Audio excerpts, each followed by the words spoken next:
In-depth journalism in the Memphis community, the Daily Memphian is of Memphis, not just in Memphis, and seeks to tell the stories of this city. TheDailyMemphian.com. Truth in place. Production funding for Behind the Headlines is made possible in part by the WKNO Production Fund, the WKNO Endowment Fund, and by viewers like you. Thank you. The new leader of Church Health, tonight on Behind the Headlines.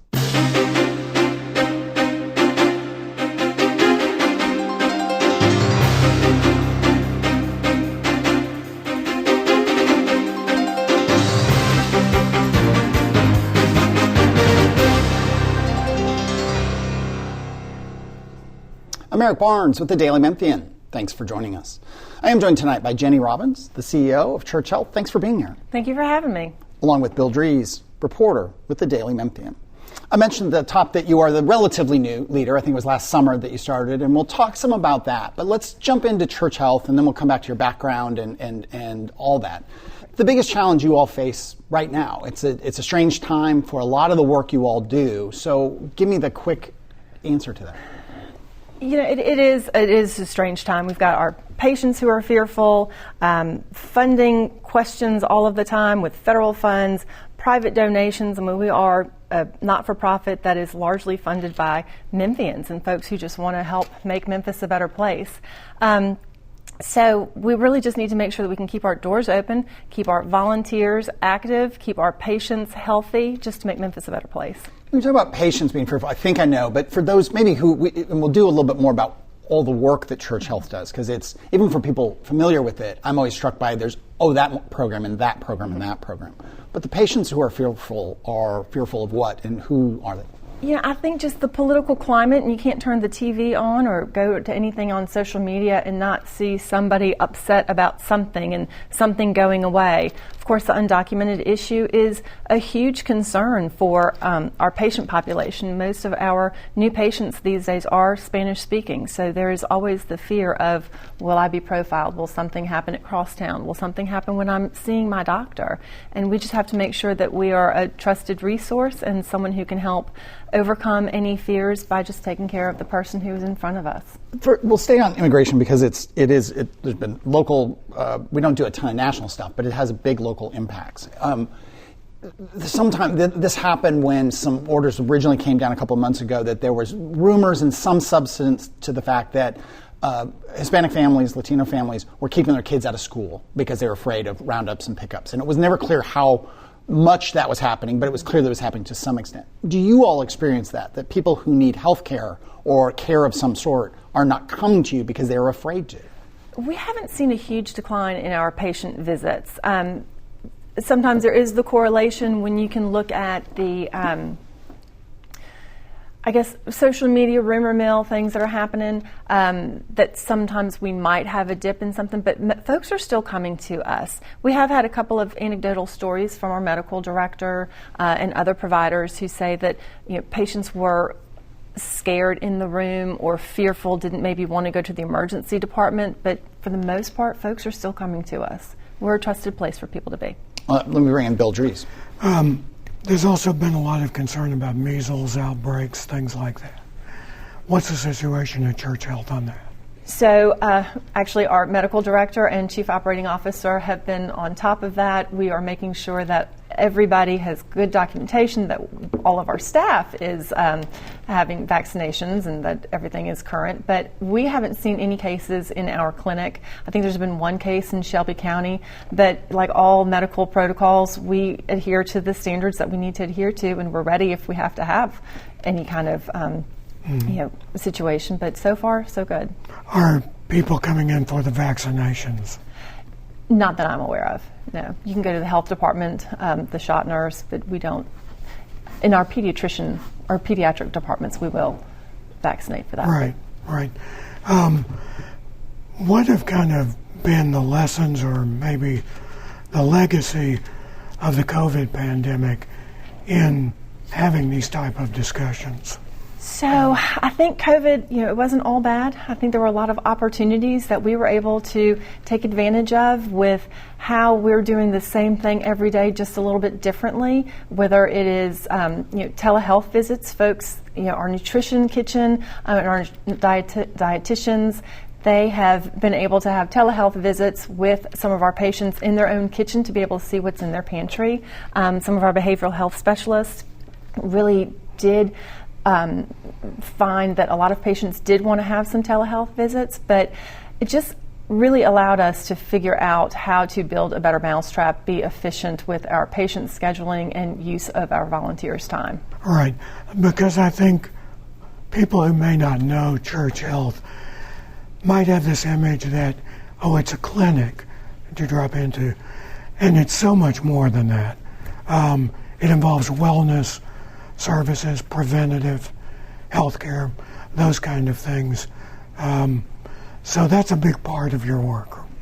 Correct. We build our model of care based on the model for healthy living, where medical is just a portion of what we do. Nutrition, friends and family, work life, faith life, everything that we do, we want to keep things in balance for the patient. So Dr. Morris will say that 50% of the time the patients that he is seeing in our walk-in clinic, they might not necessarily be sick, but something else is bothering them. And so we have an opportunity through our medical clinic to start identifying places where we can help bring patients together through our other outreach programs. All right.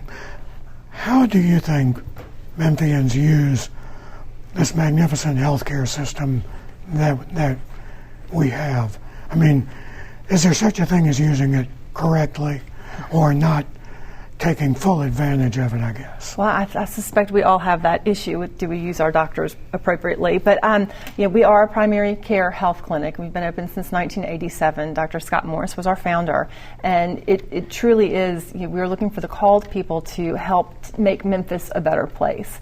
And so you can be a patient of Church Health if you are working in a low-wage job, underserved or uninsured Memphian. Or part of a family member who has that sort of situation. And we do want to take care of the whole person and the whole family. Continuity of care is very important to us. So, we have a primary care clinic. We have subspecialty clinics on our second floor. We have dietitians, nutritionists. So, if you come into Church Health, we're going to find ways to get you whole, get you healthy. Some people take care of it. Some people, it takes them a little while. Mm-hmm.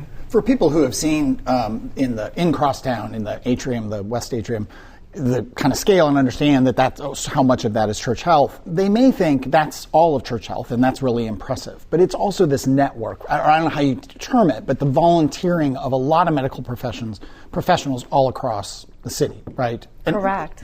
And that's more care is given that way than in the clinic. Absolutely. So we have 65 exam rooms at Crosstown, and we mostly use those for primary care clinic by staff doctors. But we have a network of 1,000 volunteer providers, whether they are primary care, subspecialists, hospitalists, who will treat our patients if there is something outside of the walls that we can't take care of. And this is just the community of Memphis coming together to help serve those who make our lives better. Of all the services you provide, goofy question, but what is the service or services that people are most unaware of? Because there's a whole lot that you do, and you've touched on a bunch of them. Gosh, I think probably our nutrition kitchen, our make a meal programs, the diabetic classes that we teach are probably some of those preventive care measures that we have that folks don't take advantage of that much. But we have opened up an eye clinic, and that has been a huge expansion of care for us to help parallel our primary care services to diabetic care to take care of the eye health as well.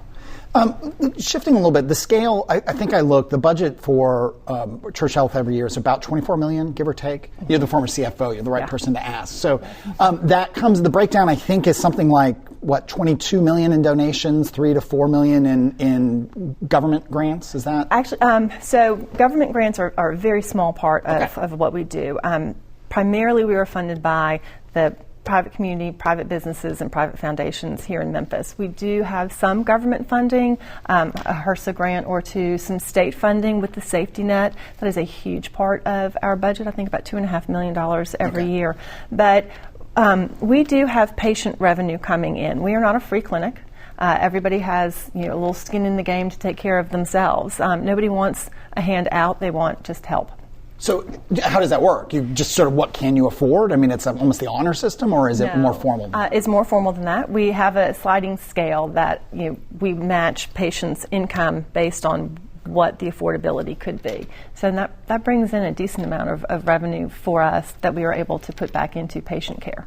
I should have mentioned at the top, we're taping this, that when this airs, we taped it a week ago. I'm not sure that anything came up, but I did want to talk a little bit about the government grants and the state grants.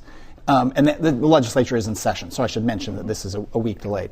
Go back to that, the state funding, and then there's been talk, doesn't seem like it's going to happen this year, but Medicaid expansion, and then at the federal level, potentially Medicaid expansion by Tennessee has been talked about a little more over the last few years. It was a very controversial decision not to take it back when Obamacare was introduced. Some Republican red states, southern states, have taken Medicaid expansion since Obamacare was launched. But where do you see Medicaid expansion going? What kind of state funding do you get? And do you worry that any cuts to Medicaid at the federal level will drive more people to Church Health and your Church Health network? A lot there. There is a lot there.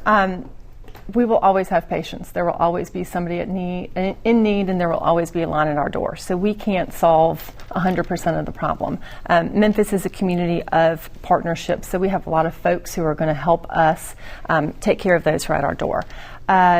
Safety net funding is a state piece that our clinic and about 100 clinics throughout our state that look like Church Health take advantage of. That is a huge portion of our budget and some others as well. That is in the governor's budget. We believe that it will pass. The legislature has always been incredibly supportive of Church Health and the work that we do. And now that we're part of a network that has the ability to advocate for the rural communities, just like Memphis, Nashville, Knoxville, is pretty impressive. So I'm not worried about that funding going away. The Medicaid expansion, Washington can't take care of the problems in Memphis, and they can't solve all of our healthcare issues. That's something that we have to do here, which is why we need the support of so many people, time, talent, and treasure. And whether Medicaid expansion helps or hurts the state budget, I'm not in those rooms to know, but we are ready if it expands to see more folks, and we are ready if it shrinks to be able to take care of those who can't. Yeah. Midway through show. Bill. How much of what you do and what other institutions do, how much of an opportunity is there for collaboration or for planning? Because there is some element of competition in there, but from what you just said, you're also looking at what the other guys do, so to speak, to see where there are opportunities to coordinate. Yeah, so I think Crosstown Concourse says it best that we are better together. And if we are all sure of what we do well and we know who does other things equally as well or better, we can use each other as referral and resource systems. Memphis has a great network of partnerships with Christ Community Healthcare Services, the Memphis Health Department, so we can take care of a lot of folks who are in need.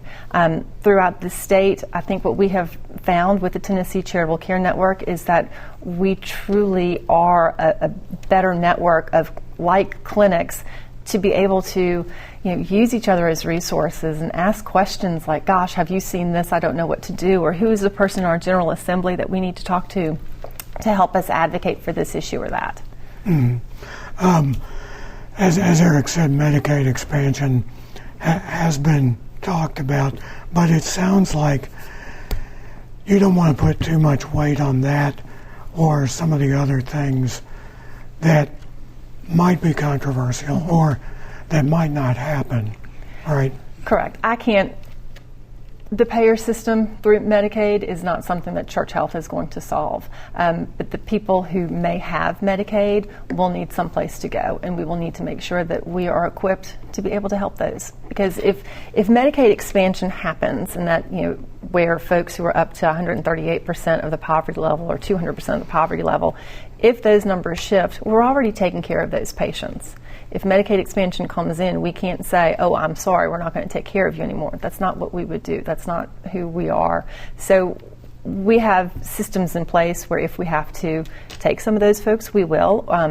If we can pass them to a provider who is taking new Medicaid patients, we will help them get there. But we are ready if Medicaid expansion comes in to take care of the folks who we've been taking care of for decades. You talked about the statewide network of community health clinics. Is that the right way to phrase that? The Tennessee Charitable Care Network. Okay. And so one thing that I think sometimes gets forgotten is that many of the challenges that Memphis has, and that any city has, exist in rural America, right? Whether that's a fentanyl crisis or that's people who are underinsured or not insured. I mean, they're undocumented. I mean, these things, they may be at a smaller scale, but they are still very, very present. And there's also been a lot of closures of rural hospitals around the country and in Tennessee. And so when you talk to your peers or people in these other communities, I have a feeling certainly politicians would be surprised at the commonality, because there's always this sort of framing of it's Memphis and the city of Nashville and maybe Chattanooga and maybe Knoxville against the rural communities, and that does happen. But this is a place where the issues and needs and demands are really in alignment, right? Correct, yes. I mean, it's about the person who's in front of you and who needs help today. And the Tennessee Charitable Care Network, I mean, we are truly the safety net of clinics, so that obviously, Church Health is the biggest clinic in the state and the country that is taking care of the uninsured and underserved. But all of these smaller clinics, whether they are in the bigger cities or the rural areas, I mean, we're all seeing the same things. People are scared. We don't have enough resources. There aren't enough donors or doctors to help us take care of the people. But it is a great support network because we are all seeing the same conditions, diabetes, obesity, hypertension. All of those problems exist whether you're in a city or in a rural area of our state.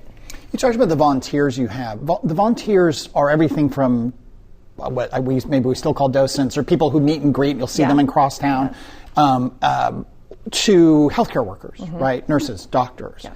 On the nurses and doctor side and the healthcare worker side, I mean, there's a shortage of healthcare workers in the country. We've written about it. We've had folks on talking about it. People entering the profession are coming out of school with tremendous demand, but often tremendous loads of debt. And you all are saying in the face of that, you're going to work 16 hours, at Methodist or Baptist or wherever, and you're going to spend all this time, but we really want you to volunteer your time with us. The people who say yes to that say yes. Why? I think people get into medicine because they want to help other people. I don't think it's because they want to get rich or something. I think it's because they want to help the person who's in front of them, who's making their life better.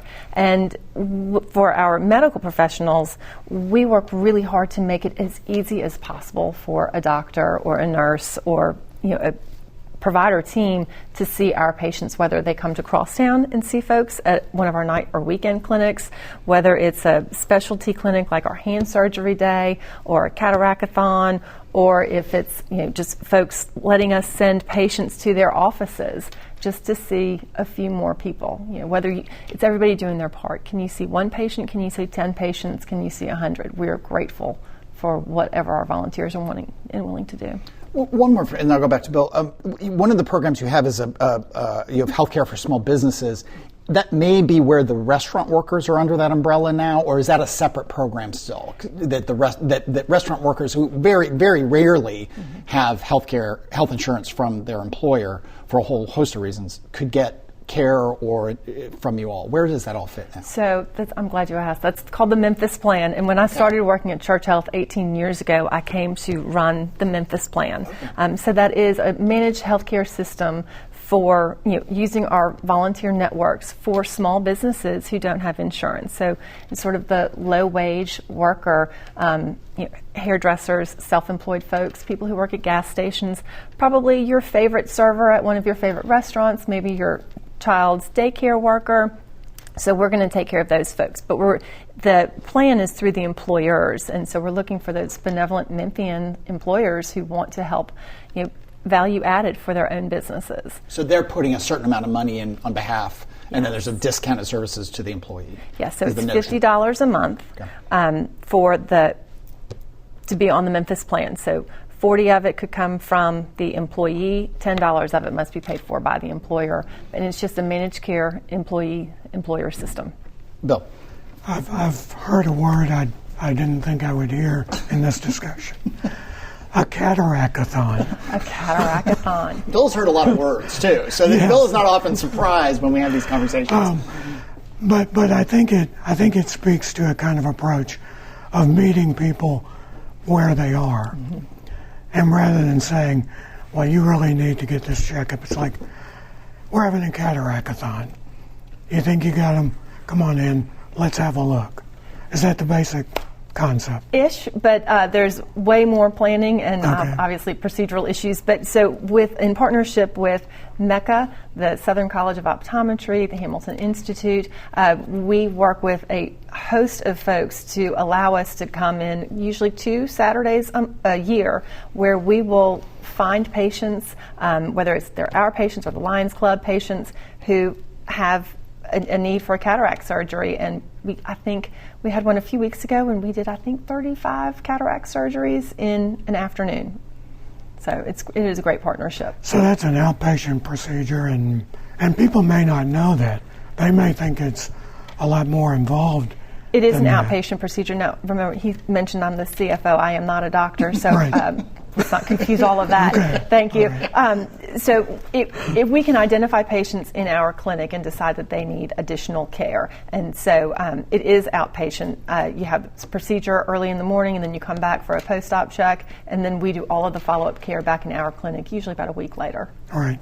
And talking about the Memphis plan, I remember us having a discussion here with some restaurant owners during the pandemic, and kind of wondering aloud if maybe that model of employment was going to change as a result of some of the things learned during that.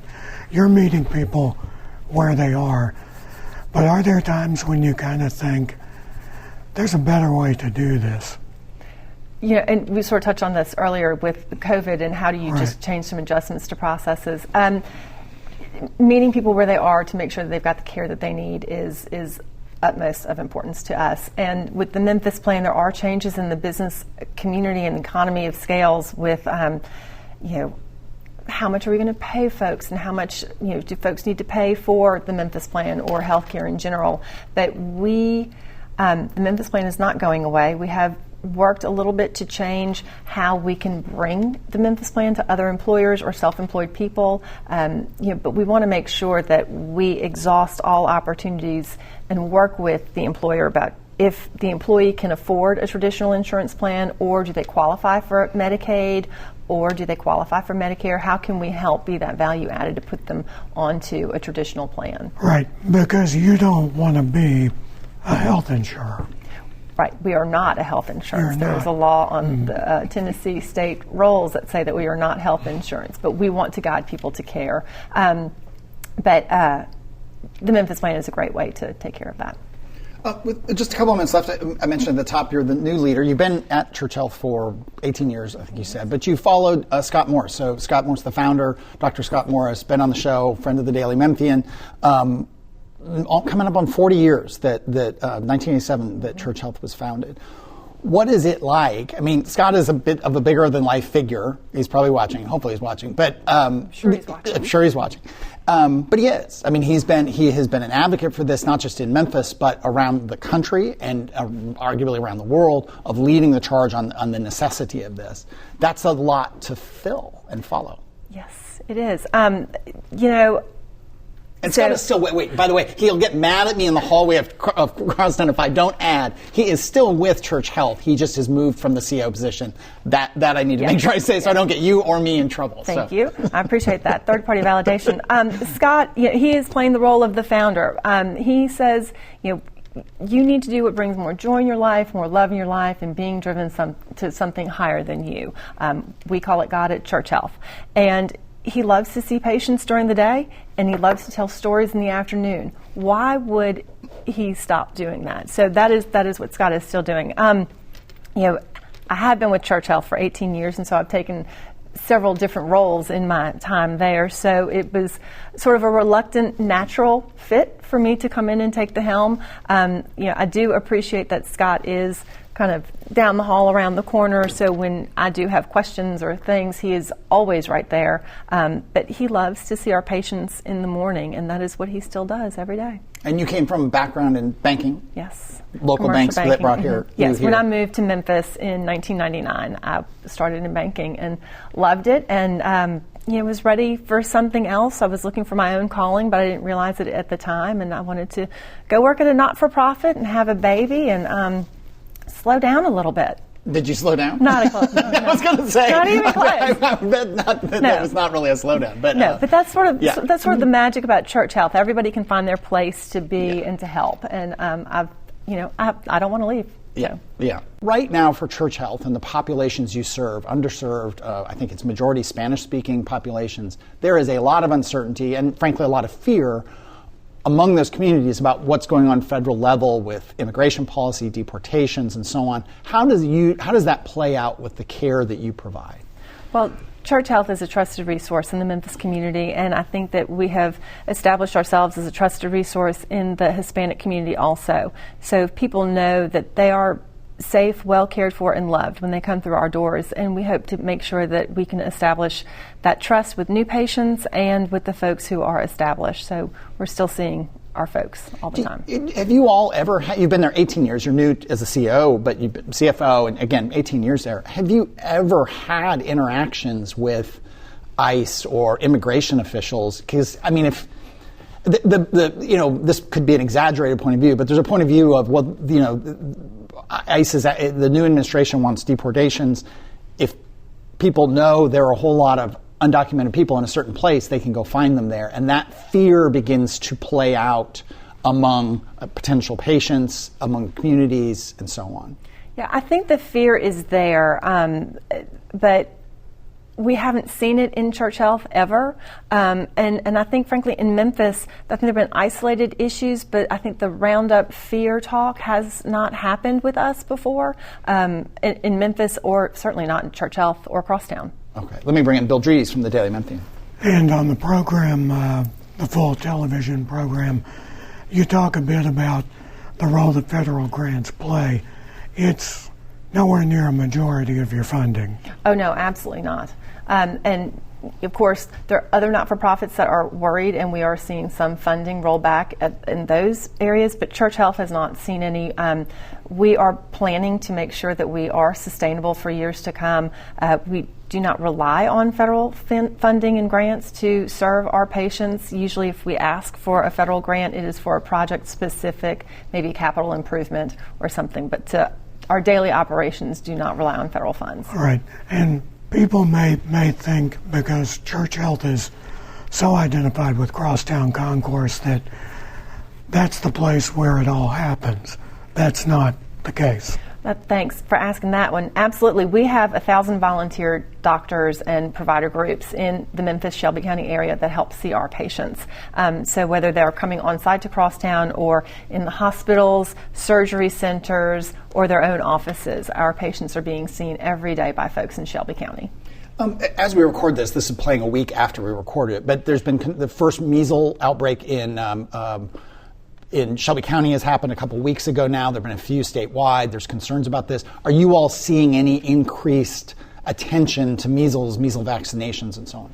So we are sure our staff is ready for it. Our staff is all vaccinated or has documentation of, and our medical staff is ready to go if they see patients who may or may not have measles. I don't think it's been discussed a whole lot in the provider offices. There's been one case in Shelby County as of right now. So we're ready if we need it, but our medical providers aren't doing anything differently than they would before.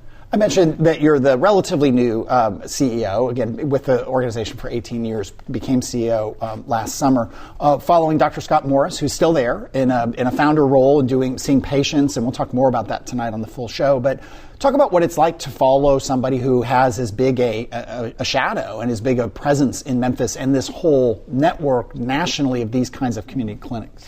So, Scott Morris, founder in 1987, I mean, he really is the visionary of church health, and he came here wanting to make Memphis a better place. And I think, two things that I'm not a doctor and I am not a minister, but I do love Memphis and I love this organization. So coming behind Scott, I'm not stepping into his shoes, I'm building my own pair of shoes. And so we've just been able to work in partnership to make sure that we are still creating a place for people to be and an organization that's sustainable and a good model throughout the country for folks to follow. All right. Well, Jennie Robbins, thank you very much for being here. We really appreciate it. Thank you, Bill. And thank you for joining us. We recently, I should mention, if you missed any of the show today, we have the full episode online at WKNO.org or on YouTube, or you can search for it on the Daily Memphian. Recently had Police Chief C.J. Davis on. We had Reginald Coopwood talking about similar issues. He's the CEO of Regional 1, different but similar, kind of crossing over. All those, again, are available online. They're also available as podcasts, wherever you get your podcasts. Thanks very much, and we'll see you next week.